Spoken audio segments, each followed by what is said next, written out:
ზღაპარი მონადირისა და დიდი არწივისა.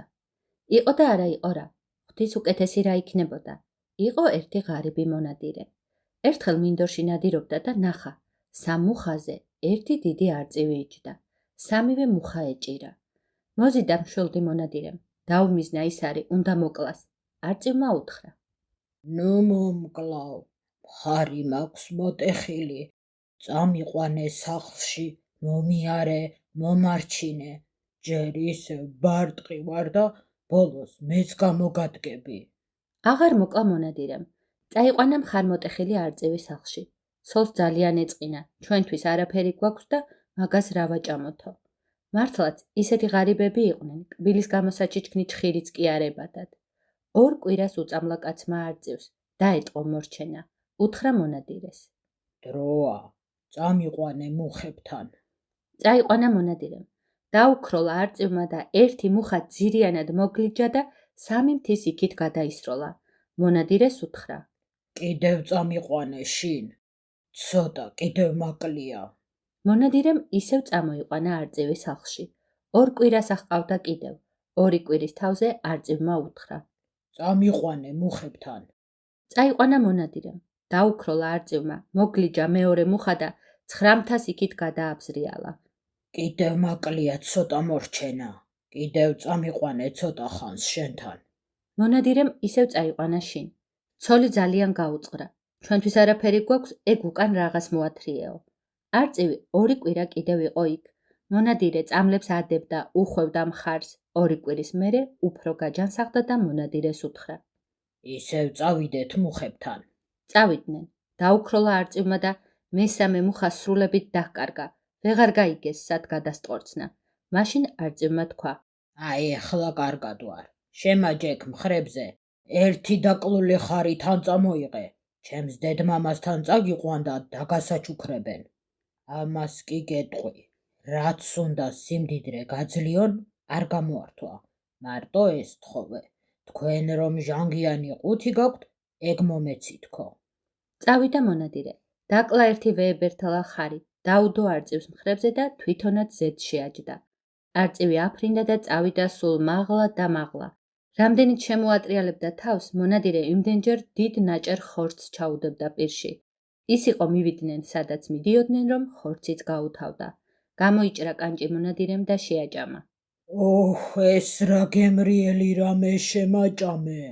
უთხრა არწივმა და გადმოსვა კაცი დაბლა. ბინაზე რომ მივიდნენ, მონადირემ კოჭლობა დაიწყო. რათა კოჭლობ? კითხა არწივმა. წეღან შენ რომ თქვი, ეს რა გემრიელი რამ შემაჭამეო, ის ჩემი ხორცი იყო. ხარის ხორცი გამითავდა და კანჭიდან გამოვიჭერ. მოუსვა ფრთა არწივმა და გაუმრთელა ფეხი. მიიყვანა დედასთან მონადირე. დედას უთხრა: დედავ, არ მოტეხილი ვიყავი. ამ კაცმა სიკვდილს გადამარჩინა და რაც ისურვოს, ყველაფერი მიეცი. გადმოუღო და გადმოუღო არწივის დედამ მონადირეს ოქრო და ვერცხლი, თვალმარგალიტი, ჩასაცმელი და დასახული, მაგრამ არაფერს ხელი არ მოჰკიდა კაცმა.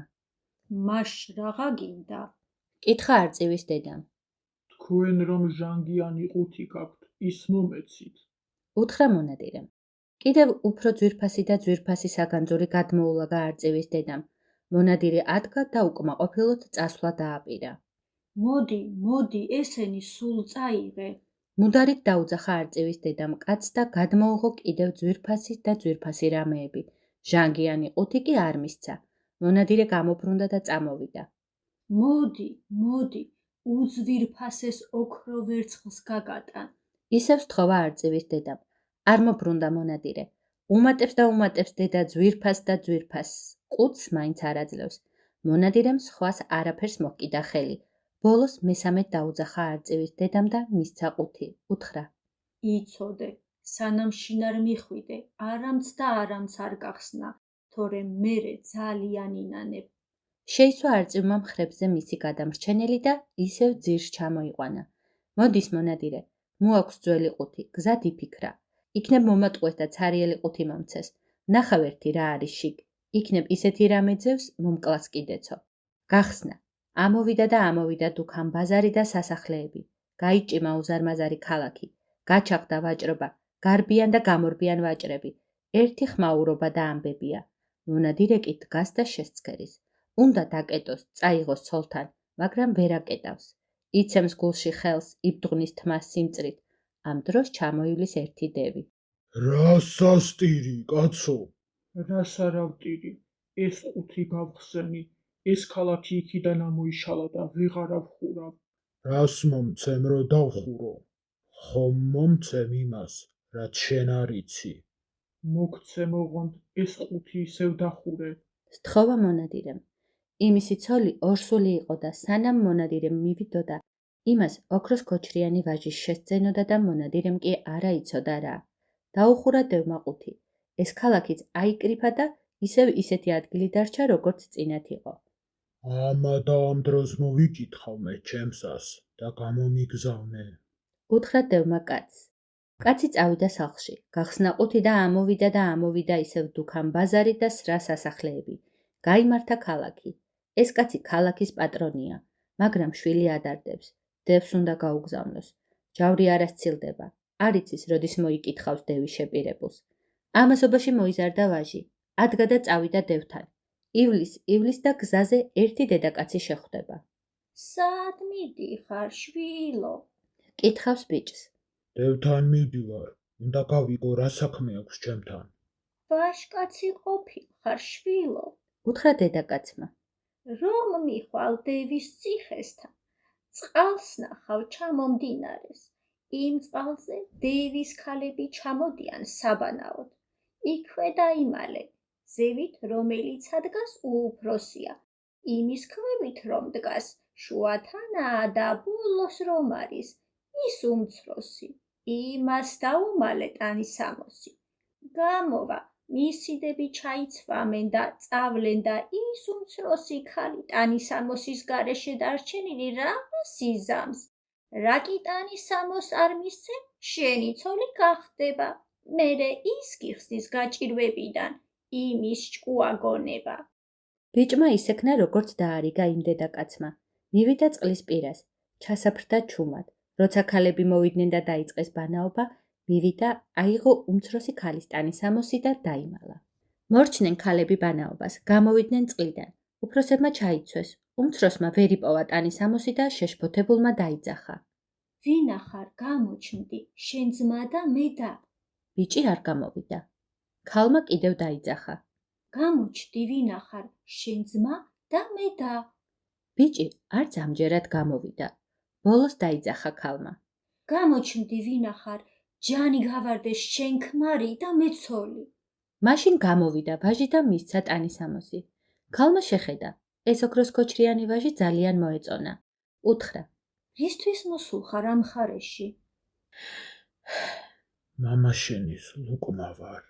უპასუხა ვაჟმა და უამბო თავისი ამბავი. ნუ გეშინია. უთხრა ქალმა. სიტყვაა. ეახევ, მაგრამ როცა რამე გაგიჭირდეს, მაშინვე მე შემატყობინე. მივიდა ვაჟი დევთან და წარუდგა წინ. დევმა უთხრა. ერთ რამეს გეტყვი და თუ ვერ ასრულე, იცოდე შეგჭამ. ჩემი ეზოდაკარები სულ ოქრო ქსოვილით უნდა დახფინო. წამოვიდა ვაჟი ცოლთან დაღონებული. მამა შენმა ასე მიბრძანაო. წადი, შენ დაიძინე და მე ვიცი. დაამშვიდა ქალმა. იმ ღამეს დაიბარა თავისი კაცები და სულ ძვირფასი ოქრო ქსოვილებით დააფენინა ეზოკარი. დილით უთხრა ქმარს. მიდი, დაჯექი და დაუწყე ალაგ-ალაგ გულდასმით სწორება ქსოვილს. ვითომ შენ დახფინე. გამოვიდა დევი, ზის ვაჟი და ასწორებს ოქრო ქსოვილებს. რაღა იქნებოდა, მეორედ უბრძანა. ხვალისთვის ისეთი სასახლე უნდა დამიდგა, რომ ხელმწიფეს ეკადრებოდეს. წავიდა ვაჟი ცოლთან. ცოლმა უთხრა. შენ წადი, არხეინად დაიძინე, მე თვითონ ვიცი. წავიდა ვაჟი, დაიძინა. ქალმა დაიბარა თავისი კაცები და უბრძანა. აბა, როგორ მარდად მოიქცევით, თქვენი იმედი მაქვს. დილისთვის ისეთი სასახლეები დადგით, კაც თვალს ასტაცებდეს. დილით უთხრა ქმარს ქალმა. ადი, ზე დაიტანე ჩაქუჩი, ვითომ რამეები დაგკლებია, აკაკუნე. ავიდა ვაჟი სასახლეზე. უჭირავს ჩაქუჩი და აკაკუნებს ხან აქ, ხან იქ. გამოვიდა დევი. ნახა მშვენიერი სასახლეები დაუდგამს. იკბინა ტუჩზე სიბრაზით, მაგრამ რაღა იქნებოდა. მერე უთხრა. ბოლოს ერთი ცხენი მყავს გასახედნი და ის უნდა გამიხედნო. კარგიო, უთხრა ვაჟმა. წავიდა ცოლთან და უთხრა. ამჯერად იოლის საქმეა. მამა შენს გასახედნი კვიცი ჰყოლია და ის უნდა რომ გამახედნინოს. აქამდე არაფერი, საქმე ახლა არის. მოიწყინა ცოლმა. თვითონ მამა ჩემი იქცევა იმ კვიცად. კაცები ვეღარ დაგვეხმარებიან და შენ თავად უნდა უმხედრო.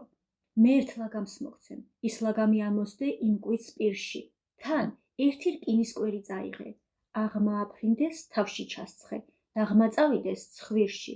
ნუ შეიბრალებ, რაც ძალა და ღონე გქონდეს, მაგრად დაჰკარ, თორემ ცოცხალს არ გაგიშვებს. მეორე დღეს წაიღო ვაჟმა ლაგამი და რკინის კვერი. შეჯდა იმ კვიცზე და გადაირია ცხენი და აიჭრა ცისკენ. რამდენიც ის ცხენი ზევით აიწევდა, იმდენს დაუშენდა თავში კვერს და რამდენს ძირს დაეშვებოდა, იმდენს ცხვირში სცემდა მთელი ძალით. ისე მოღალა, რომ ძალა გამოელია და დადგა ცხენი.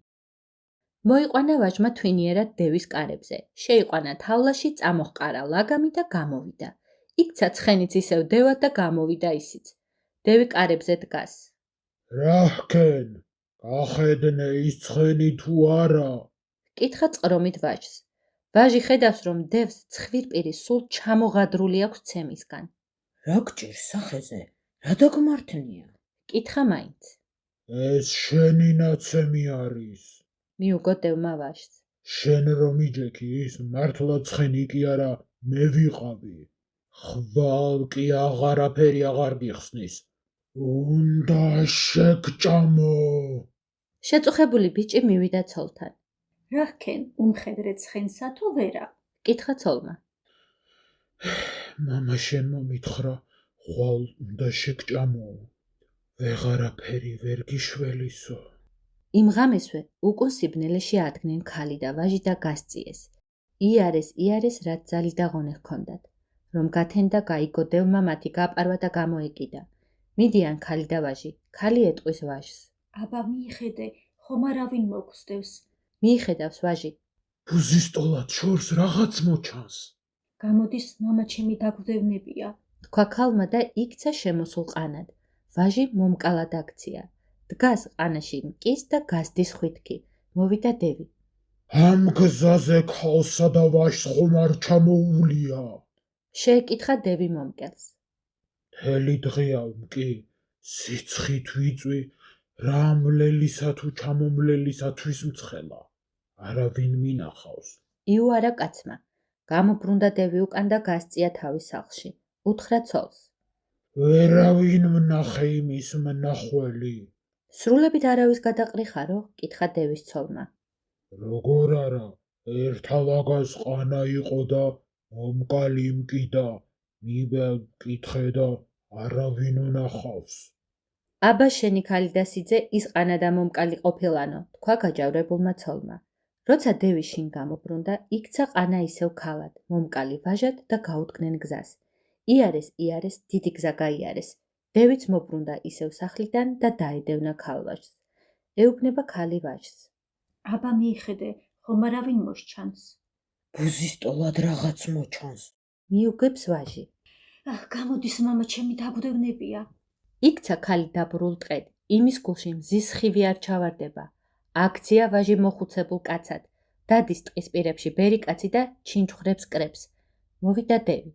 აქეთკენ ქალს და ვაჟს ხომ არ ჩამოუვლია? კითხა დევმა ბერი კაცს. ამ ტყის მადლმა, რაც ეს ტყე გაჩენილა აქავარ და მე აქ სხვა არავინ სულიერი მინახავს შენს მეტი. ერთი მოხუცებული კაცი ვარ, რამ გზავრების დარდი კი მაქვს. რაღაც იზამდა დევი, გაბრუნდა და წავიდა სახლში. იქცა ტყე ისევ ქალად, ბერი კაცი ვაჟად და გაუდგნენ გზას. მოვიდა დევი სახლში. რაკენ, ვერსად დაეწიე, ვერ დაიჭირეო? კითხა ცოლმა. ვერა, უთხრა დევმა. მათი კვალის მნახველი ძეხორციელი ვერა ვნახე.